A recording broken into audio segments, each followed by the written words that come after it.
There are objects born to be loved. There are objects born to be forgotten. But there are also things that lie silently between those two shores, bearing the most innocent shape, the smallest form, the most harmless appearance, and yet they terrify human beings more than darkness itself. A doll, nothing more than fabric, porcelain, wood, a wig, glass eyes, and a few stitches sewn into a smile. So why is it that for centuries, from the mist-covered villages of Europe to the old wooden houses of Japan, all the way to modern streets flooded with neon light, haunted dolls have always returned like a whisper that refuses to die? Why can people hold them close like a child, like a friend, like a piece of their own soul, only to tremble and throw them into a dark corner the next moment, convinced that something else is opening its eyes from within? Are dolls merely lifeless toys, or are they the most frightening mirrors of all, reflecting humanity's loneliness, guilt, and deepest obsessions?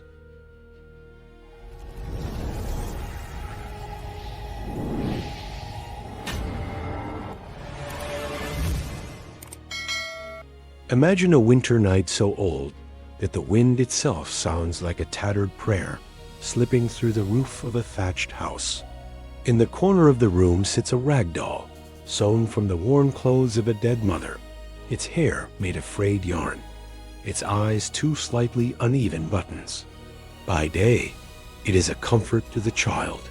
By night, beneath the trembling light of a candle, it seems to stare at its owner with a gaze that does not belong to any object. And that is where the story begins. Not in Hollywood, not in occult museums.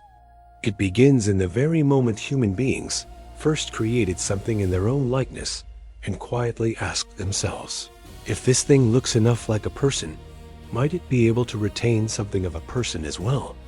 In many ancient cultures, dolls were never merely toys.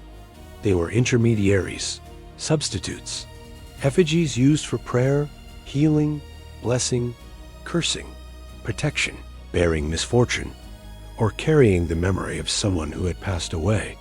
From straw figures buried beneath the earth to ward off disaster to wooden dolls placed beside children's beds to absorb illness, humans have always assigned them a dangerous role, to contain the invisible. In that moment, the doll crossed the boundary of objecthood and became an empty body, a vessel capable of holding belief, fear, and in the human imagination, even the soul. A corpse that does not need breath, does not need blood, and yet still has a face, eyes, a presence.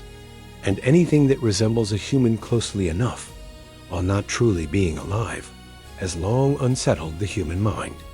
In medieval and post-medieval Europe, stories of cursed effigies spread alongside plague, famine, and war. When death was everywhere, people began to believe that spirits could linger in anything that still bore traces of the living. A doll sewn from the clothing of the dead might be said to retain that person's sorrow. A doll placed on a child's grave might become the object of hushed warnings not to touch it, because the child still wanted to play. Folklore has never needed clear proof.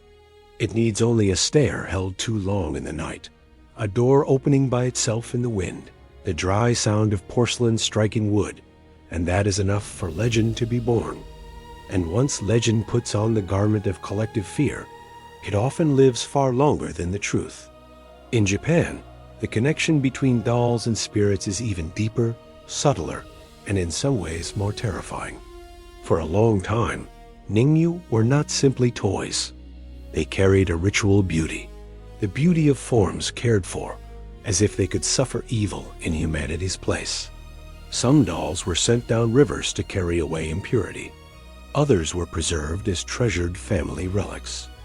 And then, within that current of folklore, there emerged chilling tales of dolls that refused to remain quietly in the role of objects. The most famous are legends like Okiku, in which a doll is not only tied to the memory of a dead child, but is also said to have hair that continues to grow over the years. The image is so strange that it feels like dark poetry. A lifeless object, yet bearing the sign of living growth. an unchanging face, yet rumored to hold an undying longing. Even if modern minds can produce many rational explanations, the story survives because it touches a very ancient fear. The dead do not always leave. Sometimes they simply choose a quieter form in which to remain. In the modern West, haunted dolls gradually took shape as a more distinct icon of popular culture, no longer merely objects in the corner of a house or legends whispered through rural villages. They entered newspapers, spiritual museums, paranormal case files, and then spread across the screen. In countless stories, one pattern repeats like a formulaic curse. A family brings home an antique doll, or receives it as what seems to be an innocent gift. From that moment, strange things begin to happen. Footsteps in the hallway, objects changing places, unfamiliar scents appearing in the middle of the night, children speaking to their new friend in a voice so natural it becomes unnerving. Adults deny it at first, then are slowly pulled into the spiral of panic. What matters is that in these stories, the true center is rarely the doll by itself, but the relationship between the human and the doll. It is loved too much, abandoned for too long, made to carry someone's pain, or believed to have become a shelter for something that should not exist in this world at all. Why dolls, and not a chair, a cup, or a wall? Because dolls carry a terrifying paradox. They have a human face, but no soul. They have eyes, but do not see as living creatures do. They have a body, but remain motionless. Our brains are built to recognize faces, read emotion, and search for life in a gaze. When we confront a doll that looks too much like a person, and yet is not truly a person, we fall into a deep zone of unease, a place where instinct constantly warns us that something is wrong. Today, people call this the uncanny valley. But long before science gave that feeling a name, our ancestors were already telling ghost stories about it. They did not say uncanny valley. They simply said that the doll looked as though it were waiting for something. And there is something else, perhaps the saddest thing of all. Dolls are miniature models of human beings, but they are most often tied to childhood. And childhood is both the purest place and the most vulnerable. When a doll becomes the center of horror, what is violated is not only physical safety, but the very idea of the last refuge of innocence. A monster in the forest may be frightening, but it is out there. A haunted doll is more frightening because it is on a child's bed. It is inside the room that ought to be the safest place of all. It sits beside the lullaby. That fear does not come from fangs or claws, but from betrayal. What seemed lovable is no longer lovable. What was meant to comfort becomes the source of unease. And no betrayal lingers in memory like the betrayal of the things that once made us believe we were protected. In mythology and folklore across many places, dolls also symbolize a distorted creative power. Human beings have always dreamed of making life. From clay figures breathed into being, to wooden boys who can speak, to artificial beings and alchemical legends, that dream has always come with a forbidden question. What happens when we imitate the work of the divine? The haunted doll is the small, intimate, terrifying version of that question. It does not need to rise and walk in order to frighten us. It is enough that we believe there is will, memory, anger inside it. It becomes proof of an ancient anxiety. Not everything made in the shape of a human should be called human. In modern stories, the haunted doll often carries one of three symbolic souls. The first is the soul of grief. This is the type of doll tied to a dead child, a mother who has lost her child, or a family unable to let go of the past. In such cases, the doll is not only frightening, but tragic. It is a vessel holding love that has nowhere else to go. People cradle it as though holding a memory, speak to it as though speaking to the dead, and slowly can no longer tell where remembrance ends and self-imprisonment in illusion begins. The second is the soul of punishment. This kind of doll appears as a cursed object, punishing greed, curiosity, or buried guilt. It does not merely threaten. It sits like a silent judge in the middle of the room, waiting for rotting secrets to rise to the surface. The third is the soul of primordial chaos. Here the doll is not tied to any specific past, but becomes a doorway to the nameless, an invisible malice that delights in toying with the boundary between real and unreal. It is this third type that has made the doll such a perfect symbol in horror cinema, because it allows fear to expand without limit. But if we look deeper, the reason haunted dolls endure is not because people truly believe that every doll is possessed by a demon. It is because they are a perfect device for telling the stories of what human beings do not want to name. A lonely child may assign consciousness to a doll in order to feel less alone. A desperate mother may treat a doll as the substitute body of the child she has lost. A fractured family may choose to believe a house is haunted rather than confront the truth that their own silence, resentment, and hurt are what make the place unbearable.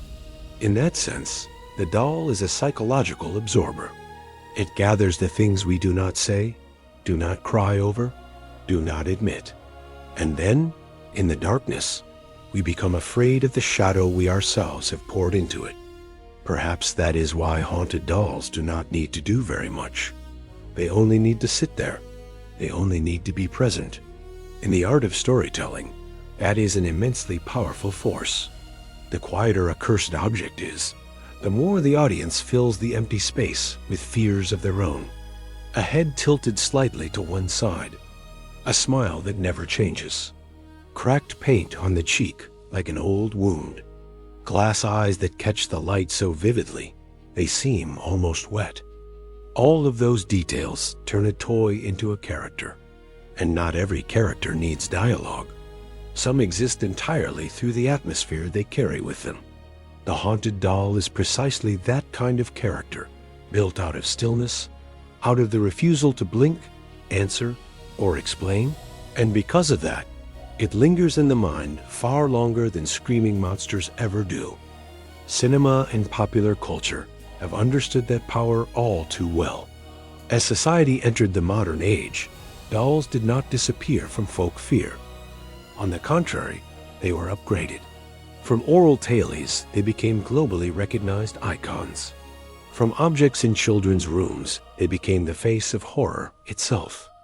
Films, novels, and video games have continually resurrected this image.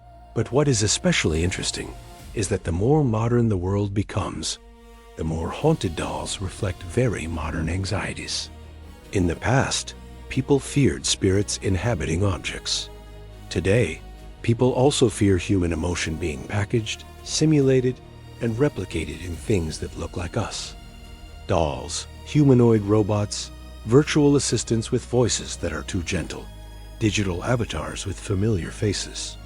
All of them touch the same psychological nerve. They force us to ask, where exactly is the boundary between object and presence, between simulation and life, between preserved memory and imprisoned soul? That is also why the haunted doll is not just horror material, but a philosophical metaphor.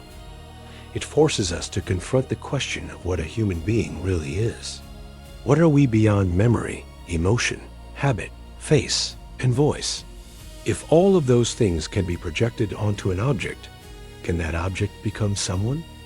And more frightening still, are human beings themselves sometimes living like haunted dolls, wearing roles, inherited wounds, and curses from the past without even knowing it?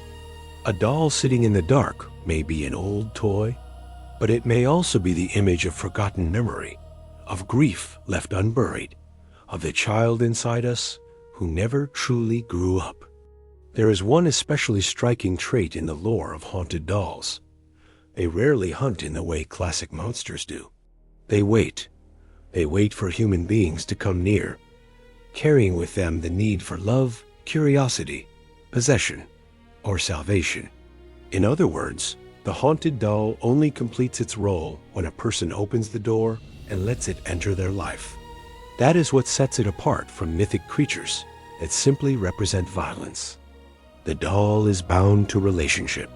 It must be named, dressed, held, kept. Only then does the curse take root. This is a very ancient structure in mythology. Dark power does not always break the door down. Often it arrives in the form of a gift, something we want to keep, something that touches the emptiness in the human heart, exactly where it hurts most. And in our time, that emptiness seems larger than ever. When people live in crowded cities, yet remain lonely, when social media is noisy, yet real connection is scarce, the image of the haunted doll becomes even more evocative. It represents the fear that substitutes are gradually taking the place of real life. We can buy objects with faces, voices, and the ability to respond. We can preserve the image of the dead through data, voice recordings, and virtual models. But all of this revives an old question in new clothing. When we try to hold on to a presence that has already departed, is what returns still the thing we once loved? This is where folklore meets the modern world. Today's haunted doll does not merely sit inside an antique display case. It also lives in our anxieties about technology, emotional simulation, and the fact that we are becoming better and better at recreating form while remaining helpless before the soul. So if one had to decode the greatest symbol of the haunted doll, perhaps it would be the symbol of containment. It is a vessel for memory, a vessel for grief, a vessel for guilt, a vessel for belief, a vessel for all that remains unexplained. Every culture has some version of this idea, even if it calls it by different names. Human beings always want to place pain into something tangible so it can be more easily controlled. But the irony is that once pain has a shape, it looks back at us. And the face of the doll, because it resembles a human too much, while not truly being one, becomes the perfect mask for everything that cannot be named. So when you hear a story about a doll changing places in the night, about eyes that follow people as they pass, about a child's laughter echoing from a locked room, do not rush to ask only whether the story is true. Ask another question too, one that may be far more important. What kind of human being poured so much love, so much loss, so much fear into that tiny thing that it became a symbol?